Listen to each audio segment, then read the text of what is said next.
The rain hammered against the windows of Murphy's Last Call, the only bar still open in the industrial district of New Harbor City. Steam rose from the wet streets outside, mixing neon light with shadow in ways that made the night feel alive with possibility. Inside, the warm glow of amber lights reflected off polished wood and brass fixtures, creating the kind of atmosphere where strangers became friends and secrets spilled easier than whiskey. Marcus Chen wiped down the bar with practiced efficiency, his movements smooth and deliberate after 15 years behind the counter. The place was nearly empty tonight, just old Pete nursing his usual beer in the corner and a couple of dock workers sharing war stories over shots of synthetic bourbon. The kind of quiet evening that let a man think, though Marcus preferred the busy nights when he didn't have time for his thoughts to wander. The door chimed as it opened, bringing with it a gust of rain-scented air and something else. Something that made the hair on Marcus's arms stand up, though he couldn't say why. The figure that entered was tall, impossibly tall, and had to duck slightly under the doorframe. When the hood of his long coat fell back, Marcus had to fight to keep his expression neutral. The newcomer's skin had a subtle scaled texture that caught the light strangely, and his eyes were the color of molten gold with vertical pupils that dilated and contracted independent of the bar's lighting. Two small horns protruded from his forehead, and when he spoke, his canine teeth were noticeably longer and sharper than human normal. But what struck Marcus most was the overwhelming sense of loneliness that seemed to radiate from the creature like heat from a forge. "Good evening," the being said, his voice carrying an accent Marcus couldn't place, melodic but with undertones that seemed to vibrate in his chest. "I hope I'm not intruding. I was told this establishment welcomes all types." Marcus set down his cleaning rag and smiled the same genuine smile he'd been giving customers for over a decade. "You heard right, friend. What can I get you?" The dragon-like being hesitated, golden eyes scanning the bottles behind the bar with uncertainty. "I confess I'm unfamiliar with human beverages. What would you recommend for someone who has traveled very far from home?" Something in the way he said it, the weight behind the words, told Marcus this wasn't just about crossing state lines. He studied his unusual customer for a moment, taking in the expensive but travel-worn coat, the way he held himself with unconscious authority despite the obvious fatigue, and most of all, that bone-deep loneliness that seemed to cling to him like smoke. "You know what?" Marcus said, reaching for a bottle of 12-year-old Irish whiskey that he usually reserved for special occasions. "This calls for something with a story behind it. This bottle came from a distillery that's been family-run for 6 generations. They say every sip carries a piece of home with it." He poured 2 glasses, neat, and slid one across the bar.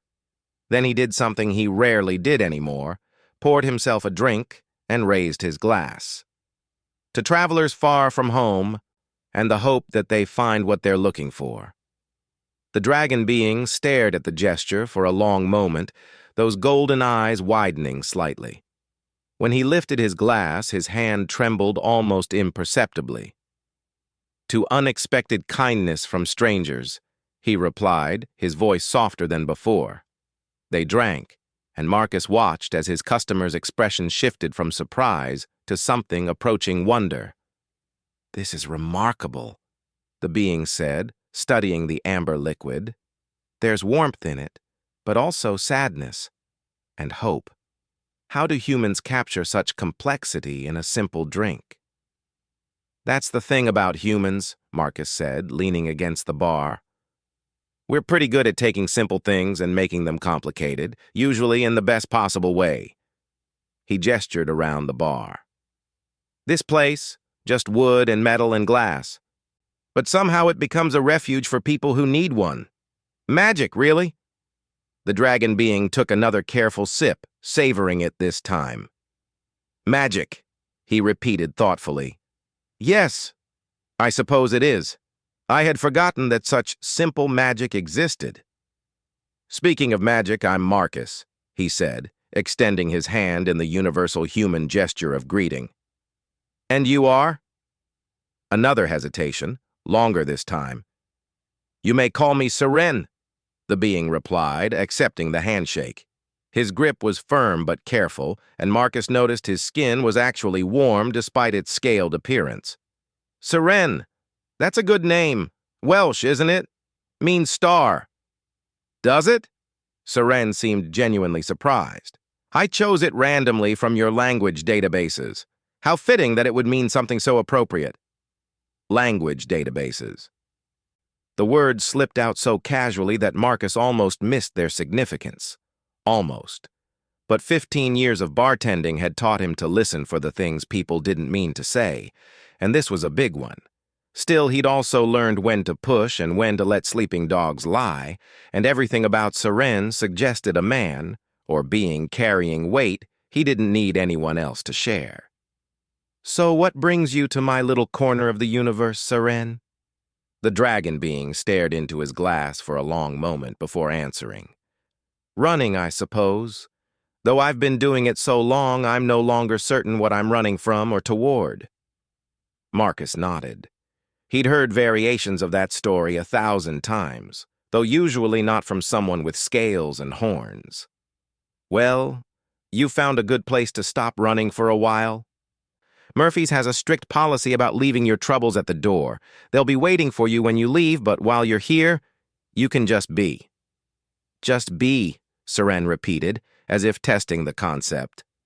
"When did you last have the luxury of simply being?" The question caught Marcus off guard.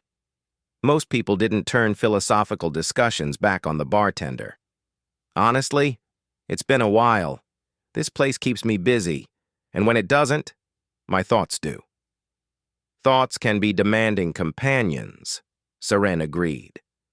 "Especially when they involve decisions that affect more than just oneself." Something in his tone suggested those decisions involved more than just himself and a few close friends. Marcus refilled both their glasses and settled in for what felt like it was going to be one of those conversations that changed you a little. The kind that reminded you why you became a bartender in the first place.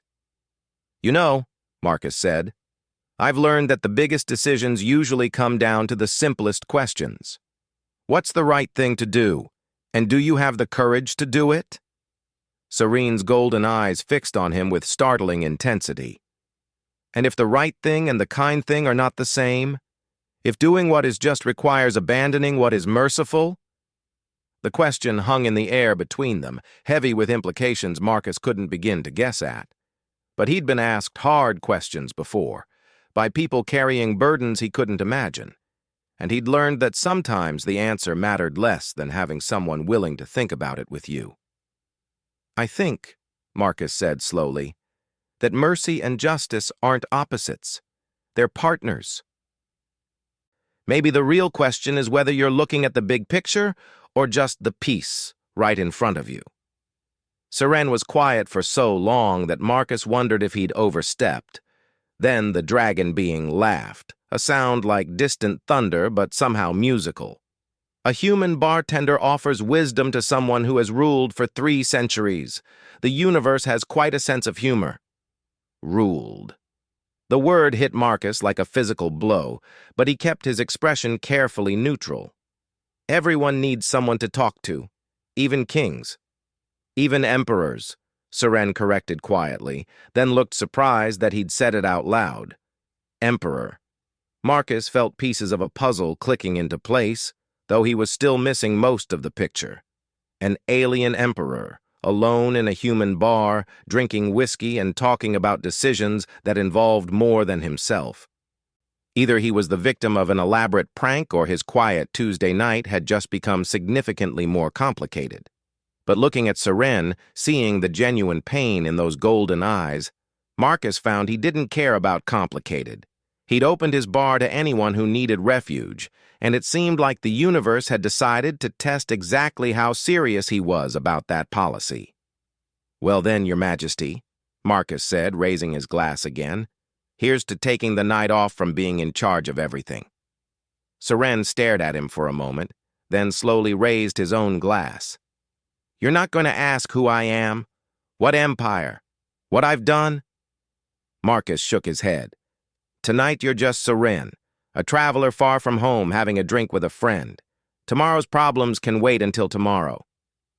For the first time since he'd entered the bar, Seren smiled, and Marcus caught a glimpse of what this being might have been like before the weight of empire settled on his shoulders. Tomorrow's problems, he agreed, and they drank to the radical concept of setting aside the universe's expectations for one quiet evening. Outside, the rain continued to fall, washing the streets clean and filling the gutters with rushing water that carried away the day's accumulated debris. Inside Murphy's last call, two unlikely friends sat in comfortable silence, sharing whiskey and the rare luxury of simply being present in the moment, neither of them knowing that this chance meeting would reshape both their destinies and alter the balance of power across 3 star systems. Marcus refilled their glasses and smiled. Sometimes the best nights were the ones that started with someone unexpected walking through your door. 3 weeks had passed since Seren first walked through the doors of Murphy's last call, and Marcus had grown accustomed to the strange rhythm of their friendship. Every few nights, usually after the dinner crowd had dispersed, and before the late-night drinkers arrived, Seren would appear like a ghost materializing from the rain-soaked streets. They would talk about everything and nothing, sharing stories that danced around the edges of truth while building something genuine in the spaces between words. Marcus had learned that Seren possessed an encyclopedic knowledge of history, art, and philosophy that spanned not just human culture, but dozens of other species Marcus had never heard of. He spoke casually of civilizations that had risen and fallen while humanity was still learning to make fire, yet he seemed genuinely fascinated by the simple mechanics of running a neighborhood bar.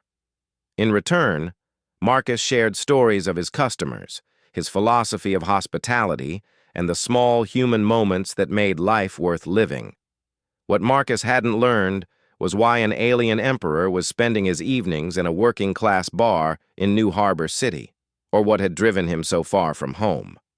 Seren's past remained locked behind golden eyes that held secrets spanning centuries, though Marcus caught glimpses sometimes when his guard dropped, brief mentions of the war that wouldn't end, or decisions made in darkness, or the price of peace bought with blood. Tonight felt different from the moment Seren walked in. The usual weariness was there, but underneath it ran a current of tension that made the air itself seem charged. His movements were too controlled, like a man walking on ice he wasn't sure would hold his weight. When he sat at his usual spot at the end of the bar, Marcus noticed his hands were trembling slightly. "The usual?" Marcus asked, already reaching for the Irish whiskey that had become Seren's drink of choice. "Perhaps something stronger tonight," Seren replied, his voice carrying a roughness that hadn't been there before. "I find myself in need of courage that feels in short supply." Marcus studied his friend's face and made a decision. He reached under the bar and pulled out a bottle he'd been saving for a special occasion, or possibly an emergency.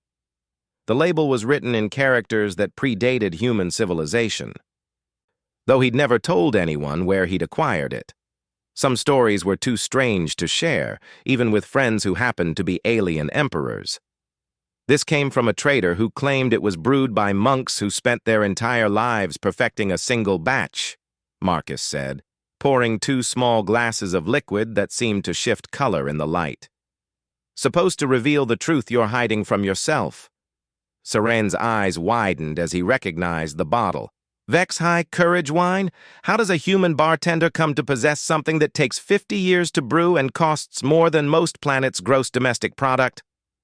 "Same way an alien emperor ends up drinking whiskey in my bar, I imagine. The universe has a sense of humor and very poor timing." Marcus slid 1 glass across the bar. "Question is, are you brave enough to drink it?" Seren stared at the shifting liquid for a long moment, then laughed that musical thunder laugh Marcus had grown to love. You're either the wisest human I've ever met or the most foolish, possibly both. He raised the glass. To truth, whether we're ready for it or not. They drank simultaneously, and Marcus felt the liquid burn down his throat before exploding into warmth that spread through his entire body. For a moment, the world seemed to shift, colors becoming more vivid, sounds more clear, and emotions more honest. He looked at Seren and saw not just the dragon-like features he'd grown accustomed to, but the crushing weight of responsibility the being carried, the loneliness that went so deep it had worn grooves in his soul, and underneath it all, a desperate hope that maybe, just maybe, there was another way forward. My real name is Zefhar Kethmoran, 7th Emperor of the Drakmori Empire, Seren said, his voice steady, despite the admission that could reshape everything between them. I rule over 43 inhabited worlds, command fleets that could glass entire star systems, and hold the loyalty of warriors who would die at my word. And I am here because I'm about to destroy everything my people have built, and I needed someone to tell me I'm not insane for even considering it. Marcus felt the truth serum working in his own system, stripping away the comfortable illusions he'd built around their friendship. I knew you were important the moment you walked in. Hell, I knew you weren't human, obviously. What I didn't know was how much I'd grown to care about you as a friend, regardless of what you are or what you've done. The honesty hung between them like a bridge neither had expected to cross. Zefhar's golden eyes searched Marcus's face, looking for the fear or calculation or greed that he'd learned to expect from those who knew his true identity. Instead, he found only concern and a steady warmth that hadn't wavered despite the revelation. You want to know the funny thing? Zefhar continued, the words flowing now like water through a broken dam. I have advisors, generals, scholars, some of the finest minds in 3 galaxies, and none of them could give me what a human bartender offered in 5 minutes of conversation. Perspective, the reminder that mercy and justice aren't enemies. What decision are you facing? Marcus asked gently. Zefhar stared into his empty glass, watching the last traces of the truth serum swirl like tiny galaxies. My empire has been at war with the hegemony for 200 years. Millions of beings dead, entire worlds reduced to ash, resources spent that could have fed civilizations. Both sides are exhausted, but neither will admit it first. He paused, struggling with words that had never been spoken aloud. I've been offered a way to end it. A weapon that could cripple the hegemony's entire fleet, force their surrender, bring peace to the galaxy, but using it would mean crossing lines that, once crossed, can never be uncrossed. It would save millions of lives at the cost of becoming the monster every other species fears I already am. Marcus poured them both another measure of the truth wine, smaller this time. What kind of weapon? The kind that doesn't distinguish between combatants and civilians, that turns entire star systems into cautionary tales. Zefhar's voice dropped to barely above a whisper. My military advisors call it acceptable collateral damage. My enemies would call it genocide. I call it the weight of empire pressing down on my soul until I can barely breathe. The bar around them seemed to fade, leaving just 2 beings sitting in a pool of amber light, sharing a burden too heavy for one person to carry alone. Marcus thought about the customers he'd served over the years, the workers coming off shifts that ground them down, the single mothers trying to make ends meet, the veterans carrying scars that would never fully heal. All of them looking for the same thing Zefhar was seeking now, someone to remind them they weren't alone with their impossible choices. What does your gut tell you? Marcus asked. That there has to be another way. That the being I was before I inherited this throne would be horrified by what I'm considering. But that being didn't have the weight of an empire on his shoulders, didn't wake up every morning to casualty reports that read like mathematics of suffering. Marcus nodded slowly. You know what I think? I think you already know what you want to do. And you're here because you need someone to tell you it's okay to choose the harder path. The harder path? The one where you don't become the monster. The one where you find a third option that everyone else is too tired or too scared or too angry to see. The one where Emperor Zephar Kethmoran becomes the leader who broke a cycle instead of continuing it. Zephar looked up sharply. You make it sound simple. Simple and easy aren't the same thing. Simple is knowing that using that weapon would solve your immediate problem while creating bigger ones down the line. Easy would be pulling the trigger and letting someone else deal with the consequences. You're not looking for easy, or you wouldn't be here asking a bartender for advice on galactic warfare. For the first time in weeks, Zephar smiled genuinely. You realize you're essentially advising me to reject my military's best strategic option based on a philosophical objection to becoming a genocidal tyrant. When you put it like that, it sounds downright reasonable. Marcus grinned back.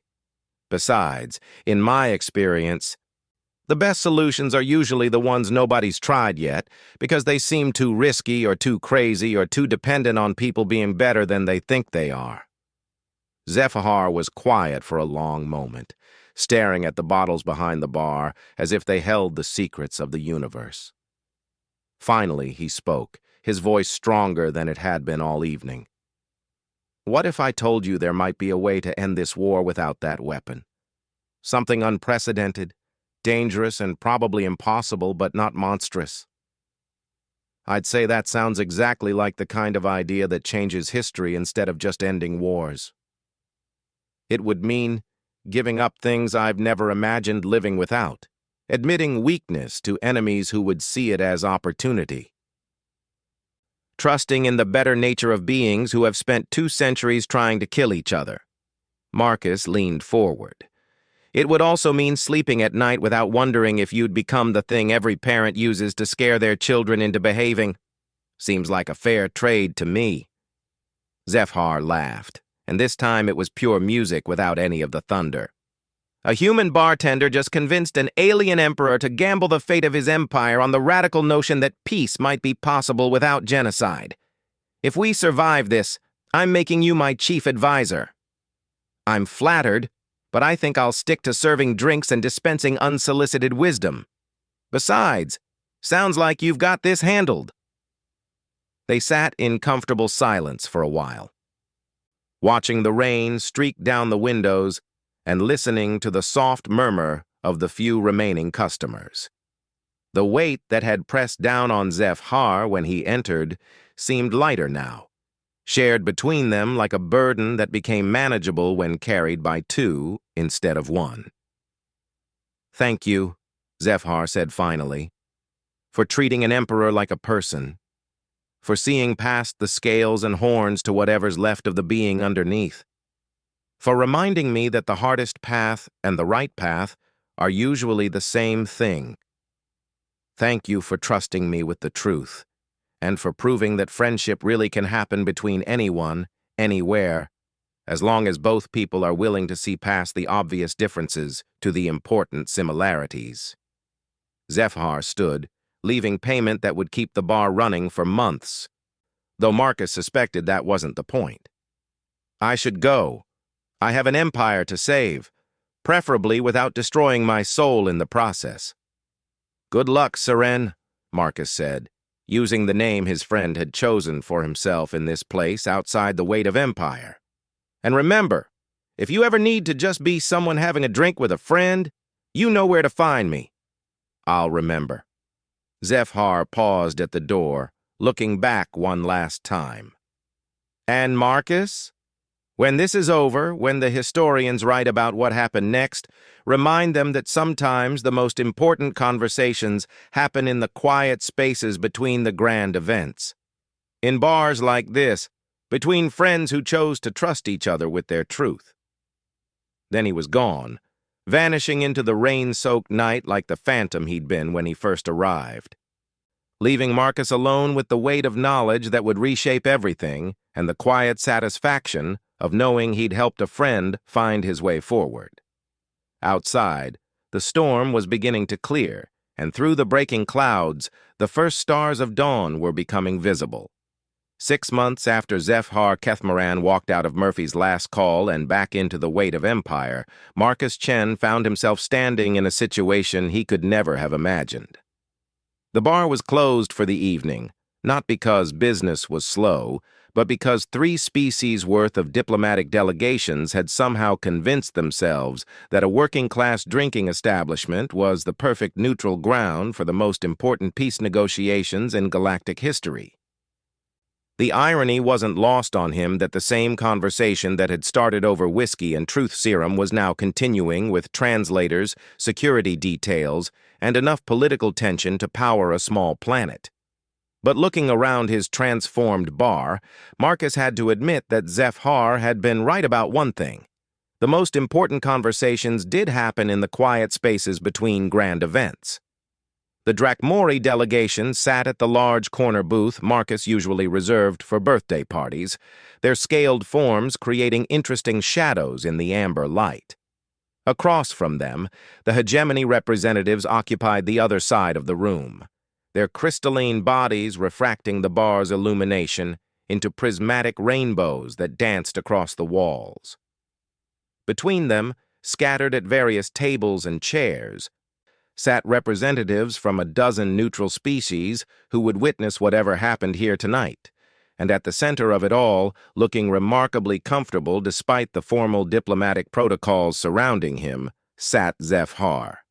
He'd kept his human name of Seren for these negotiations, claiming it reminded him of the perspective he needed to maintain.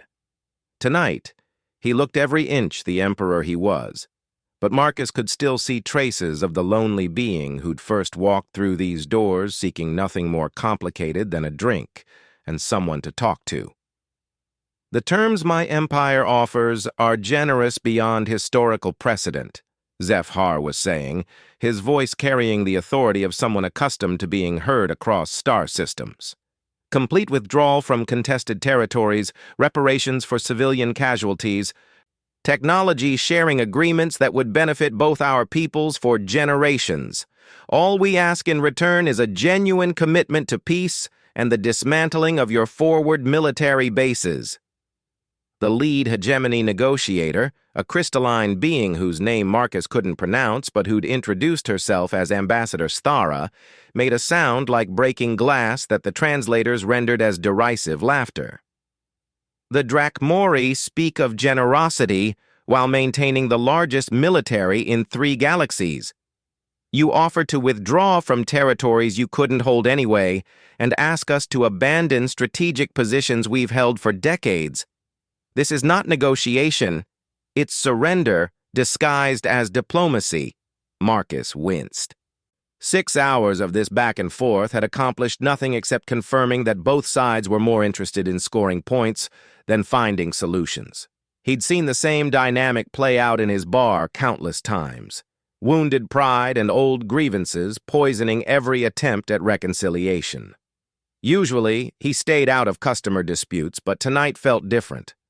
Tonight, the conversation happening at his tables could determine whether millions of beings lived or died. He caught Zephyr's eye and raised an eyebrow. The Emperor's slight nod was all the permission he needed. "You know," Marcus said, his voice cutting through the diplomatic posturing like a blade, "I've been listening to this for hours, and it sounds like you're both trying to lose as little as possible instead of trying to win something better." The room went silent. Every translator, security guard, and diplomat turned to stare at the human bartender, who just interrupted the most important peace negotiations in galactic history. Ambassador Sthara's crystalline form shifted in what Marcus's limited experience suggested was either curiosity or annoyance. "And what would a human bartender suggest?" she asked, her tone suggesting she considered the question beneath her dignity, but was willing to be entertained. Marcus walked to the center of the room, feeling remarkably calm despite the weight of a dozen species' attention. "I'd suggest you stop negotiating like enemies and start talking like neighbors who are tired of fighting over the fence line." General Thekvor, Zephyr's military advisor, made a sound somewhere between a growl and a laugh. Neighbors, we are discussing the fate of empires, not property disputes. Are you?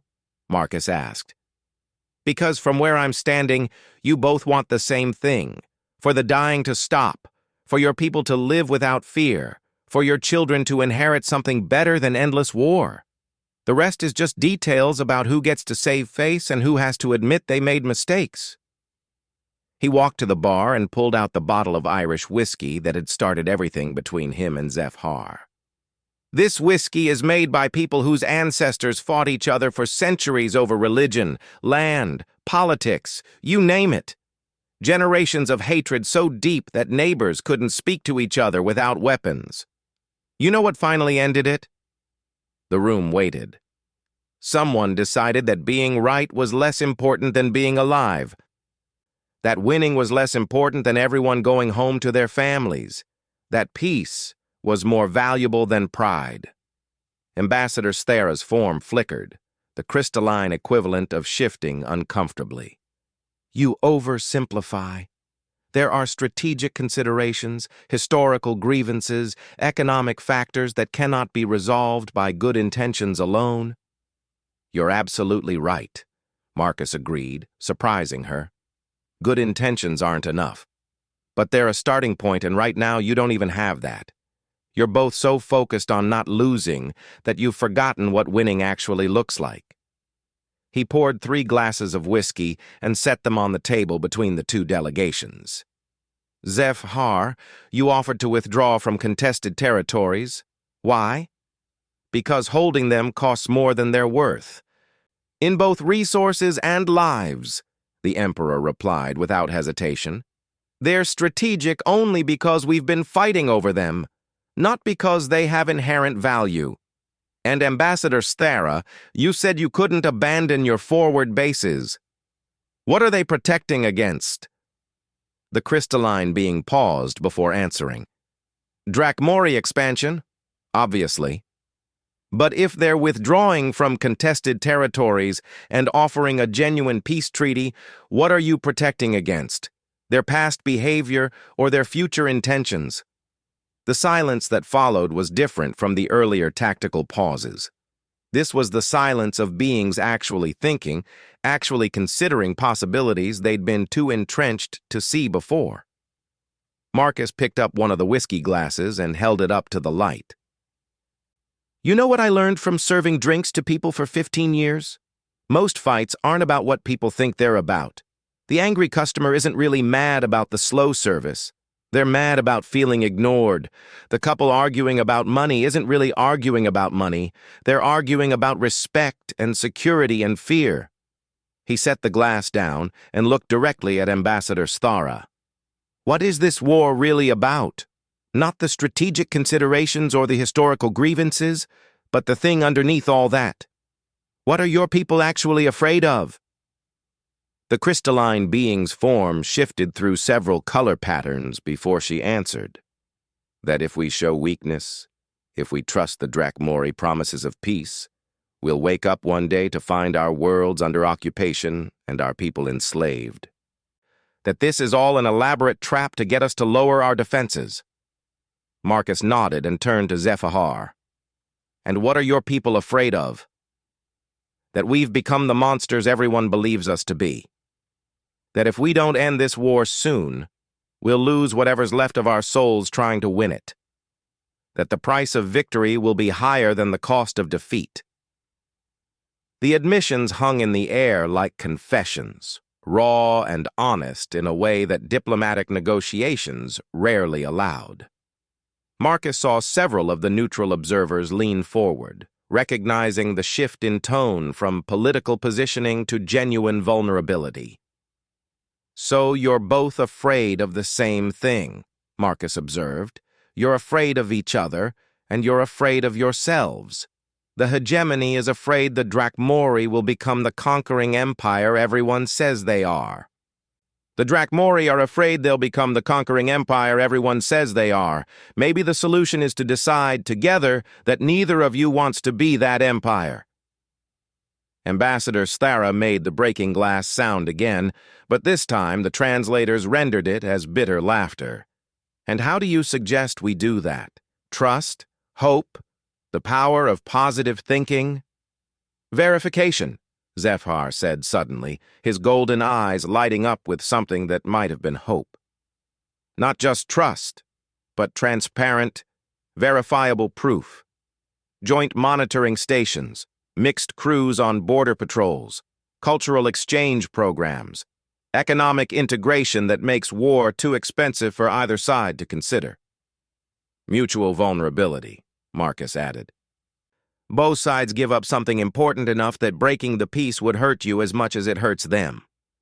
Ambassador Sthara was quiet for a long moment, her crystalline form cycling through colors Marcus's untrained eye couldn't interpret. Finally, she spoke, her voice softer than it had been all evening.